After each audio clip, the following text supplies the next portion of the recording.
I've been trying to talk Scotty doing this for the longest time, but as a lot of you guys know, this guy's a little stubborn and a lot of my ideas sometimes are out there to him, but he didn't want to do this one because it's a little bit weird for him. About a year ago, Scotty had the accident, you guys know that, and he hasn't ridden his bike in a year at the professional level that he did, but there's so many tricks that Scotty has done on his bike that were just so incredible and so crazy to me. And some of those tricks, they deserve to be talked about.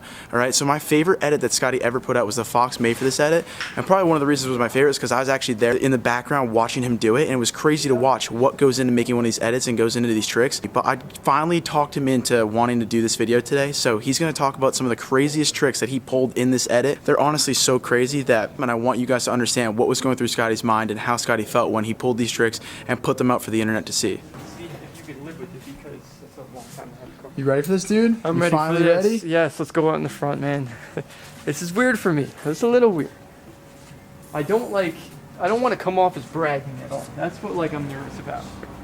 I don't want to sit there and talk about these crazy tricks that I did. I'm proud of them, I am. But we'll talk about it today. And the video that we're going to talk about is my Fox made for this video that we did, and that was in 2015. And I've been riding for Fox for a really long time, since 2004. That's when I got sponsored by them. So been proud to say that I've been on Fox ever since then, and such an awesome company to be part of. But we actually did this video in 2015, and we put a whole lot of work into it. I wanted to do something that was just epic, was cool.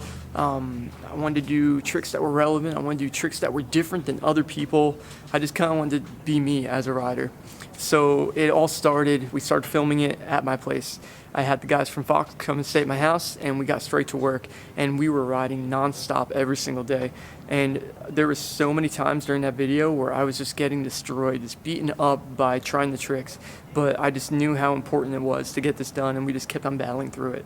And the end result turned out to be one of my favorite edits I've ever done. But the whole game plan of that video was to do a video that kind of talked about my roots in BMX and kind of paid tribute to my riding and what brought me to become the rider that I was. I'm gonna actually be talking about this edit. We're gonna put the link below in the description, and you guys can go check it out afterwards. But I'm gonna talk about 4 tricks that are in that video. I'm gonna tell you guys a story leading up to them and explain, the highs and lows those days, because there was so much work that went into all of them. So the first trick we're gonna talk about is the double tailwhip I did at Somerville. Somerville Skate Park's an outdoor skate park. It's a little bit north of us. Been there a bunch of times. Amazing people that ran that place.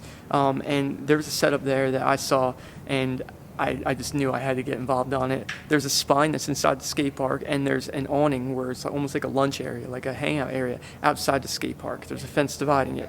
So what I ended up doing was jumping from the spine, doing a double tailwhip onto the roof of the awning, riding across it, and then jumping into a picnic bench that had been put up on an angle. It's kind of like a landing. There was a lot of wind that day, and I ended up going straight at it, and then I went for the double tailwhip. And as soon as I got in the pedals, I was like, yes, I finally did it. And riding away, I ended up doing a turn down into the bench that was on the side, and that was so cool. I was so proud of that one, and that was that first clip that we filmed for this video. So that got me all motivated to be able to film the rest of the video. So the second clip of the video that we're gonna go over is my double tie ride to tailwhip I did. So the double tie ride was something that crossed my mind, and I didn't even know if it was gonna be possible or not, because speed was a big factor. And I decided that if I can ride all the way across this thing, I could do a tailwhip off of the end of the rail, but it was atop of a handrail, and at the top of the stairs, I believe it was like a 5 or 6 stair, the rail ended and then it went to the side a little bit, so you can kind of jump straight off of it. So I tried this trick for so long. It took me forever to do it. The railing was bent too, as you guys could see in the clip right here, right when I jump on, and that made things that much harder. So I ended up having to jump onto the rail that was only about this wide, and I had to stay focused the whole way and keep my balance and ride across it, and actually I had to pedal to get enough speed to make it across. So it was extremely complicated, but once I got to the end, I knew it. I was like, I got this tailwhip. That's when all your adrenaline rushes in and you're able to focus on exactly that trick. And as soon as I got to the end, I kicked the tailwhip, I caught it, I landed to pedals, and I knew I had this thing in the bag. And I was so happy to get that one done. And that was such a huge clip for me. I was so proud of that one, because that one showed my originality as a BMX rider. It showed the kind of stuff that I'm into. I like challenging tricks, and I like complicated tricks, and I like tricks that not many people would go out there and try if they saw it. Not that many people would show up at that spot and say, oh, I want want to double tie ride all the way across this entail, and you know, that's what made me the rider that I was. So the third clip I want to go over is the clip that we filmed at Maple Shade. You guys know that skate park. We've been there a bunch of times on the channel. It's a concrete skate park that is in South Jersey. I love that park. It's one of my favorites. It's in New Jersey because it's got such a great bowl, really smooth, and you actually go really high in the bowl because the transitions are big. But there's always this fence that was in the back of the bowl that I've been eyeing up, and I always wanted to do something on it. But on the top of the fence, there was those jagged spikes that are on the fence, you know, the ones that they're cut off and they have like ends on them that are like kind of sharp. I was always terrified of messing around with that. One, I would get a flat tire, or two, if I didn't make it up on top of it and I fell and it like got stuck in my arm, was just like the biggest nightmare for me. But when we were on our way there, I remembered that there was a baseball field directly next to the skate park, and on top of the fences of baseball fields, they usually have the yellow kind of plastic circle pieces that go over the fence. It made me think right away. I was like, maybe I could put that on top of the fence and that could cover it so I can get the trick done. So I put the yellow piece up there, and I ended up originally trying to do an ice pick, but every time I jumped on the fence would sway and it would actually throw me off, and I could not get it done. Finally, after trying that about 20 times, I decided, I was like, it's got to be a fufanu. And I was terrified for doing the fufanu because landing on that plastic, there was nothing holding it down. It could have slid off just like that. So if I jumped and landed with all that pressure on my back wheel, I was scared that the piece was going to fly off and I was going to be in trouble. So I finally got to the point where I was kind of rolled the dice. I went with Corey Burglar mindset and just went for it.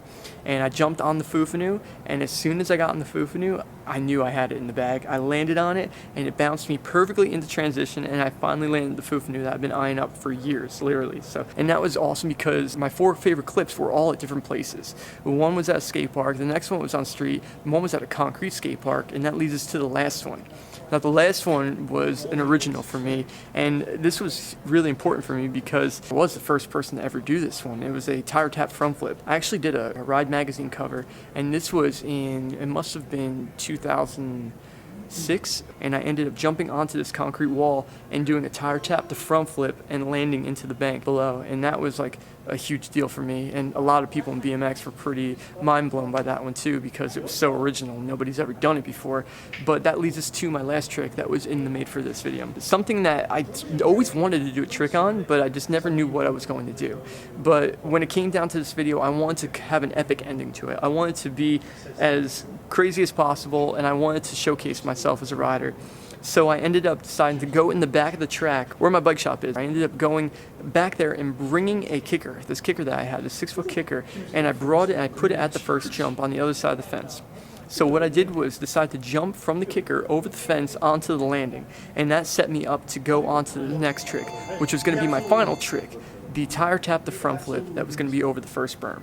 So I ended up trying that trick for, it took me so many tries. It took me probably like 7 tries of attempting it, and then I ended up doing a double tail every single go, but going to do the tire tap front flip, I just couldn't get the momentum to get the front flip around. I was landing on my back, I was landing on my butt over and over, and I was just getting destroyed physically, but also mentally too. It was just really taking a toll on me.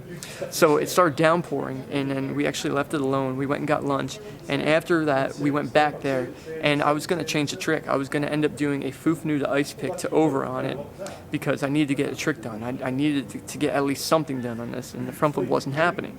And I did the double tail. I landed and I pumped over the jump, and heading up the berm, it just popped in my head. Just a fire was lit, and it said, dude, you're doing the front flip right now. And just like that, I jumped onto it on my back wheel, and I had the best setup ever, and I had all the pop I needed to get the front flip around, and I landed, and I remember seeing Big Boy's face. He was just like, oh my God. He was just in complete shock. And I mean, so was I at that point, because that trick literally just destroyed me that day. And that was the last trick to the video, was me doing that tire tap front flip. That turned into my favorite video because not only did it showcase myself as a rider, but knowing how much effort I put into it and seeing the outcome of that video and how amazing it is filmed, and how much work went into it on my end. Like, I'm so proud of that one. So, well, I hope you guys enjoyed this one. I hope, Big Boy, I hope you enjoyed it. As much as I know that people enjoyed my riding, and how many, people respect me as a rider and appreciate all the, the things I've done in BMX that have taken the sport to another level. Like, I don't want to be the one that's out there kind of toot my own horn. I think we should do more of these, dude. Like, they got to know there's so many edits, there's so many tricks that you put down, world's first, contest runs, what you were feeling. Like, if people enjoy this video enough, then we'll definitely do more of them. It's fun to talk about, honestly, and it's kind of filling a void for me that I've had, for not being able to ride like I used to be able to talk about my riding and reliving those memories is pretty important to me at the same time. So I'm down for it. But huge thank you to Fox for giving me the opportunity to make that video and to sponsor me for the last 14 years. It's been an awesome ride, and I'm proud to be a part of Fox. So, but guys, I hope you enjoyed this one, and we'll figure out what we should do, what we should talk about. If you guys have any ideas, put it in the comments below, and we'll make it happen. So, but until next time, guys, remember to subscribe to the channel, and thanks for watching. Peace.